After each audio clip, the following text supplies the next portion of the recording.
Hi, welcome to another Q&A session with the Joel Grimes Academy, and I am, of course, Joel Grimes, and this is my second one, so session number 2.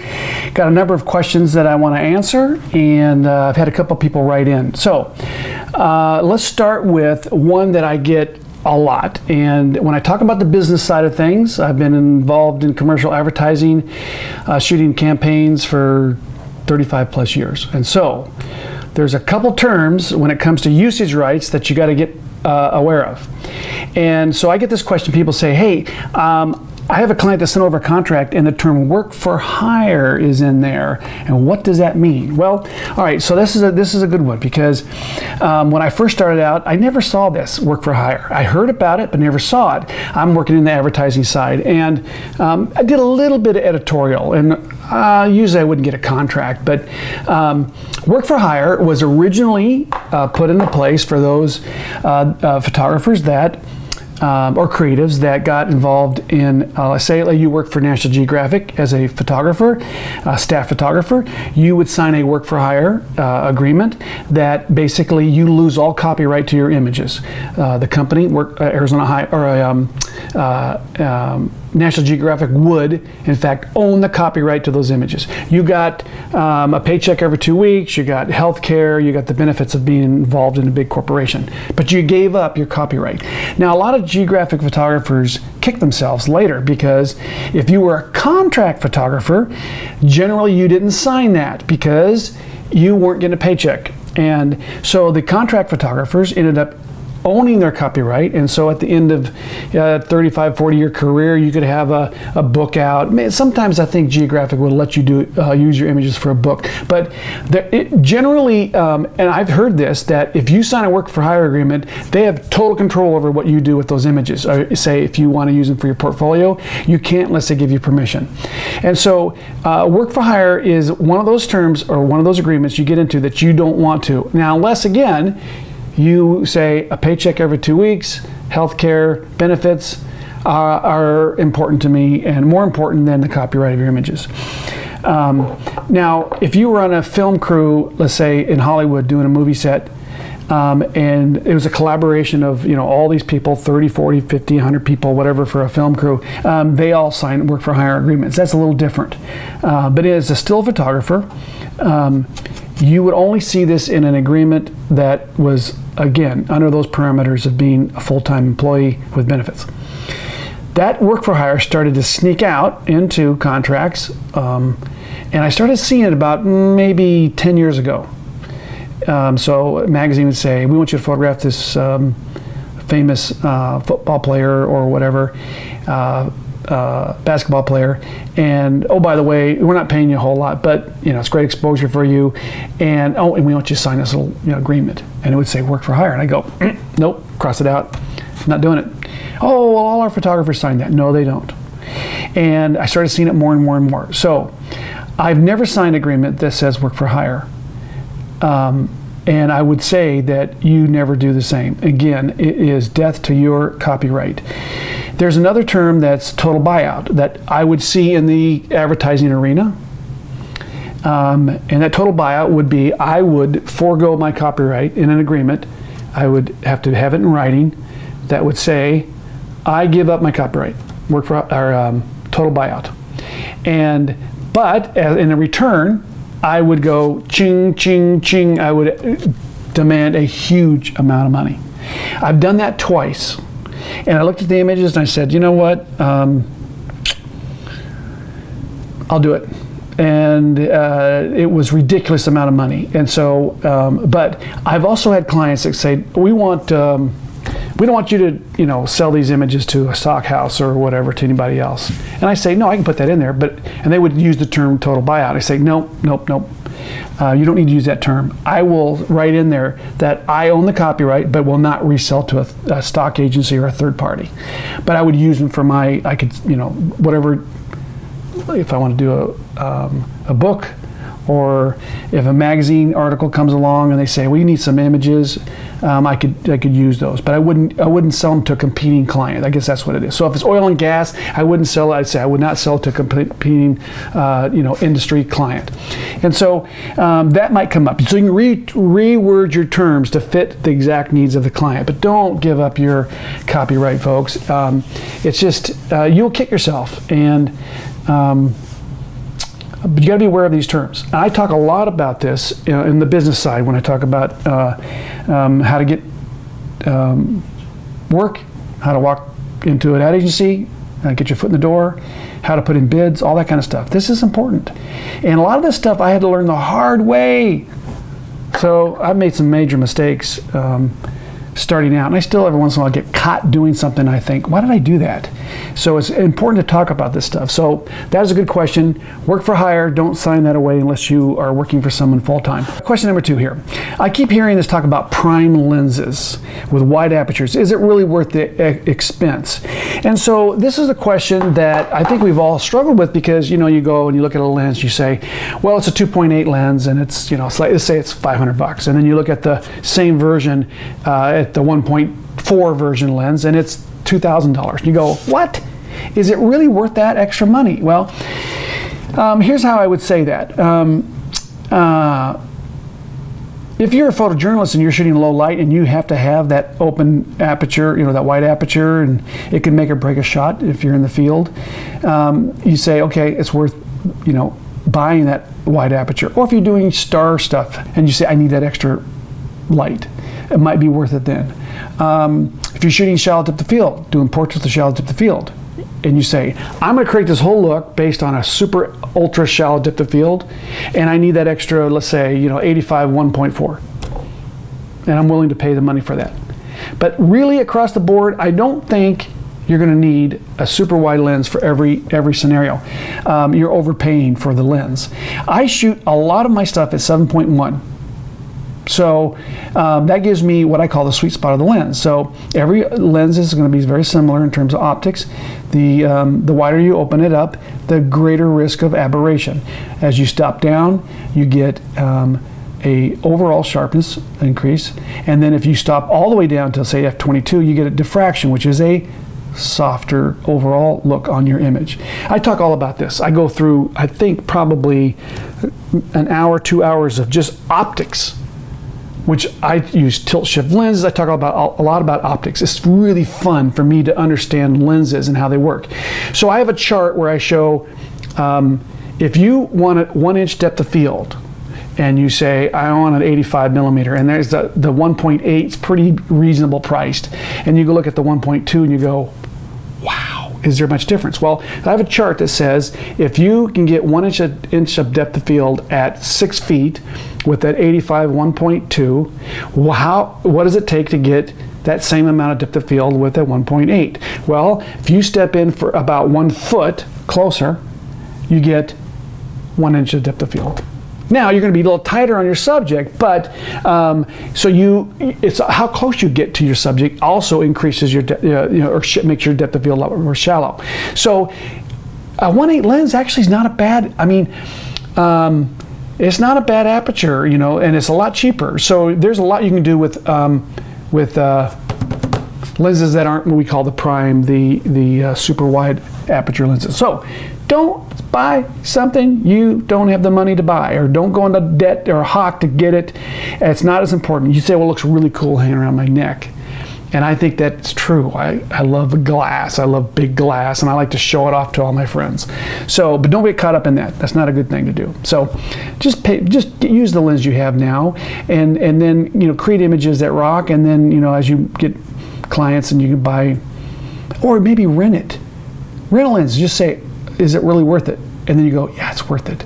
Then go make the purchase. I get this question a lot, and I'll be speaking in a dad, a parent will come up to me and say, here's my kid, they're 16, 17 years old, and they're interested in photography, and what is your take on sending your kid to college and get into a photography degree? And so I have to really think about this one, because I got a degree in photography, fine arts degree, University of Arizona, as BFA, whatever. And I loved going to school. I loved going to college. I loved learning. I loved the college atmosphere. No, I wasn't a partier, but I loved that idea of meeting other like-minded students and interacting and having that sort of growth and maturing process of being 18 to 22, 23, whatever. It took me a little longer to get through college. But so I asked this question, okay? Can you go and become a professional photographer, work, make a lot of money, and rock the world and never have a college degree? Yes. We live in an incredible time in history where you can get an education online or by interacting, practicing. You don't have to go to college to get a degree to make a great living as a photographer. So when would I recommend college? Well, two things. One is you say, my kid's he's a little immature. He needs a growth period of maturing. College is a great route, okay? Number two is, if you've got the money put aside to send your kid to college, so you've been saving, your kid maybe has a fund set aside that's been able to acquire enough money to put him to college, or if you have maybe a good start and you say to I put myself pretty much through college. I paid about 90% of my college. Got a little bit of assistance from my dad, but I had to work my butt off. And I painted houses and I worked construction, and I was able to pay my bills. And when I graduated, I took one semester, 1 year, I took a very small loan, and it kind of got me through a hump, and I paid it off pretty quickly. But you graduate with $100,000 debt or even more. I know some kids they're graduating with $200,000 debt, college debt. I don't think that's right. I don't think that's something that you should do. So that's my personal opinion. Debt is a killer. So if you have the resources, send your kid to college. If you don't, let them go and fight their way through it. And I think in a way, it doesn't matter what path you take. If you want it bad enough, you can get there. And I say, again, my college degree, what did it do for me? Well, it matured me. And again, I had fun. I loved it. But I've worked my butt off ever since, and that's what's got me where I'm at today. So hard work, that's the key. So from Brian, I got a question here. He says, if you were starting out today in the world of flash photography, would you purchase a flash with an external battery, like the Alien Bees and the Einsteins that have the Vagabond on the, that you hook up on the side, or something with a built-in battery with high-speed sync, like the Godox? I have the Godox AD6 or Flashpoint AD600s. Wondering which is a better investment. Well, all right. So it's like buying a car. You say to someone, here's a really cool truck, a pickup truck. This is incredible. You can haul stuff in the back and whatever. And someone looks at you and you go, well, I don't really want to haul hay, but I got 4 kids. So a van or an SUV is more likely something that would fit my needs. So you gotta look at what are your needs. And I have both systems. I have a battery pack you hang, and you then have the monolight and you plug it in and fire it up. And you can change out the batteries as you need them.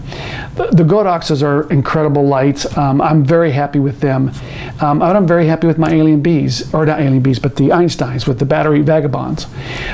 So one thing nice about the Vagabonds is you have that power. It's already charged up, and you can use it to charge your phone. You can use that power supply for other things that you can just plug in, and your hair dryer. I don't know if that's true or not, but you can use it for other external things. So if you're on the road somewhere and you go, oh, I need to just power this up really fast. Oh, I got a Vagabond, plug it in. So that's not a bad, a reason maybe to go with the Vagabonds. But these new batteries they're putting on the back, like the Godox, are unbelievable. They last a long time. They're all up on the unit, though. That puts a little more weight on the head. But Godox has a solution for that. You can buy a head that you can run down and just plug into your power source, your strobe with the battery on it, to keep the weight off the boom. So there's some really good things going on there. So here's what I would do. Look at the cost. How much money do you have to spend? You can rock the world with one light, so don't go overboard right away. I usually try to pick up at least 3 lights to do my 3 light edgy light approach to things. But it's really, I think, a flip of a coin. It's a preferences. Some people will tell you one way or the other. If you have access to renting or borrowing a system that you can say, I want to try it out, or if you assist a photographer and you can say, there's they you know, like even the Vagabonds I use as a weight, a boom, counter boom on my when I do my overhead portraits. So instead of a sandbag, I just put my Vagabond on there. So there's some really cool things either way. So I would say don't get caught up too much on which system is the best. What's most important is get a system and go out and take pictures. Makes sense to me. Last question. Would you please describe your workflow when this is from James. Would you please describe your workflow when photographing textures? Do you use special lighting, HDR, etc.? Do you have a special post-processing method? Well, okay, so when he says textures, I think what he's referring to is when I'm taking the textures and putting them behind, like my Harley Davidson portraits I did last summer. I used a texture. I created the texture and then I put it behind. So when it comes to textures, do I do HDR? Not really. I have done it, but you don't really gain a whole lot. I'm usually using, like when I was in Oxford in England, I shot a bunch of walls and I just went click, click. I don't even think I used my tripod, which is very rare for me. I just want a good texture. You want it sharp, but again, it's going to be the background, so it's not as critical. So I don't think HDR we do. Lighting, the best lighting to photograph a texture is usually in subdued lighting, shade lighting, cloudy day or whatever, or like the shaded side of a building you shoot. So if I was going to have a concrete, like if I ever saw this really cool concrete, I might see it and I say, okay, there's full sun over there, here's a shaded part. I would probably shoot the shaded part of the concrete. I go through all this, so to get my textures to attach to my background in Photoshop, you want to photograph your background, your subject, on a 50% gray, because you use a blending mode like overlay, soft light, to make that background stick to the gray. And with a few little techniques, it looks like they're leaning against the old stucco wall, even though it's just a gray. So I use it all the time. It's really fun. It's like one of the coolest things. And so again, I think you're overthinking the texture thing. And I think that once you do a couple textures and you start to learn that technique, it's really not rocket science. So all that, of course, is on the Joel Grimes Academy, which is over 100 tutorials of things that I'm passing on to you guys. And that I cover that extensively in the Academy. So with that, you can always check out the Academy, joelgrimesacademy.com. and you'll get all the information there. If you have any questions, don't hesitate to email me. I love talking about photography and answering questions, and I know everything. No, I don't. I'll give it my best shot, and hopefully you can educate me too. So I'm always learning something new. So thank you for the questions, and until next time, get out, practice, make some great pictures.